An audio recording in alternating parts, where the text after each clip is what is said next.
time this morning for our boot room, and I'm delighted to welcome in Jay Croucher, head of trading at PointsBet. Jay, lovely to see you this morning, and we're going to have a conversation about what is something that's really growing here in the United States, which is betting. Before we get on to that, your Premier League background, you're from Australia. Explain, where does it stem from, your love of the Premier League?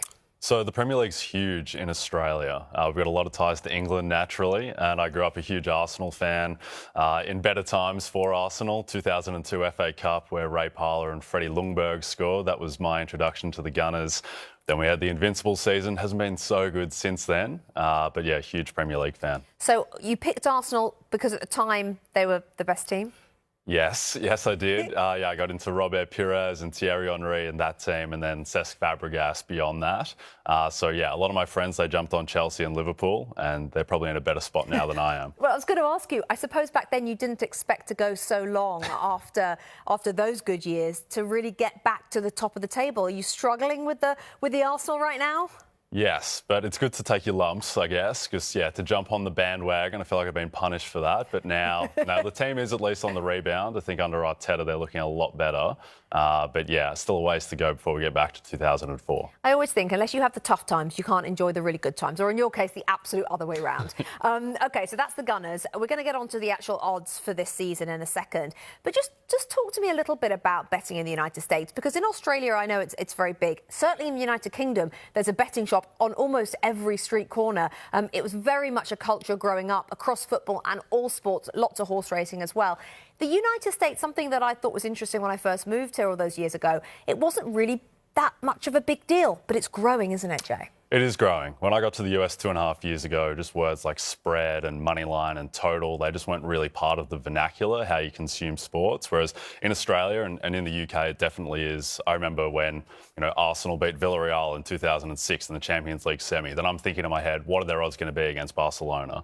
That kind of stuff, I think, will become more natural in the US, and just thinking about the odds, the likelihood to win games, and just noticing with the Premier League as well, a lot more betting interest. Because it makes it, for a lot of people, more fun.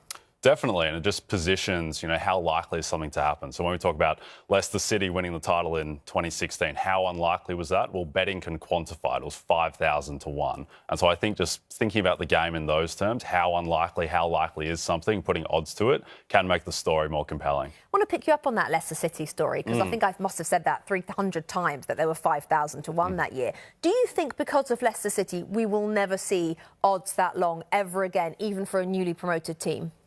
Potentially, yeah. That was a good job by my team. Yeah, pricing that was 5,000 to 1. But I think that now, just with the Premier League, with the depth of talent, we may not see that degree. But at the same time, that was incredibly unlikely. We're not counting on something like that happening again. But certainly, it does show that any team can win.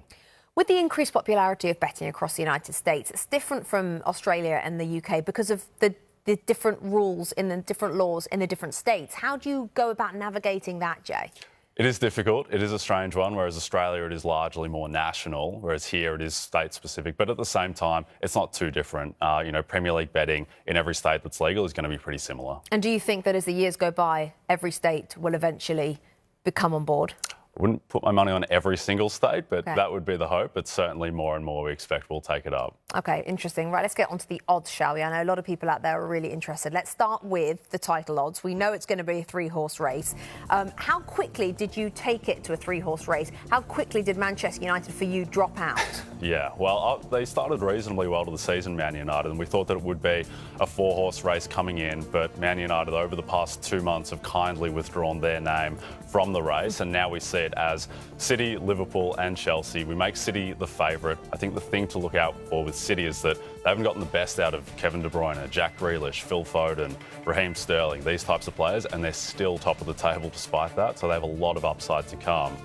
And I think the most interesting thing about these odds is that, these 3 teams, City, Liverpool, Chelsea, they're the 3 favourites for the Premier League, and they're also 3 of the top 4 favourites for the Champions League, which just shows you that the Premier League right now is clearly the best league in the world. These are the best teams, so that's really exciting.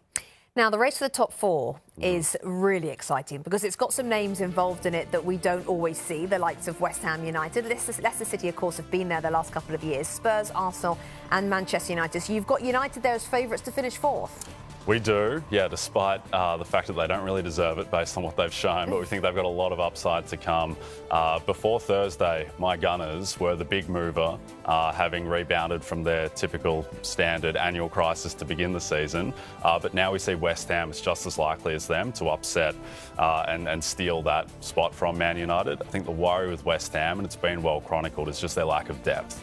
If Mikel Antonio goes down, Declan Rice, they don't have Mason Greenwood or Jesse Lingard just sitting on the bench gathering dust like United do. They don't have that luxury. Whereas United, Paul Pogba goes down, sometimes you don't even notice. They have so much talent there. And so we expect that, particularly now with Ralph Rangnick coming in, that they are the team that's most likely to get fourth. Yeah, fair point. OK, let's go on then and finish with the relegation situation. The bottom three at the moment all level on 10 points, and that's quite tight. And this is what you've got Norwich as the favourites, obviously, to go down, and Burnley and then Newcastle. So you've gone for the three at the moment that are in the bottom three.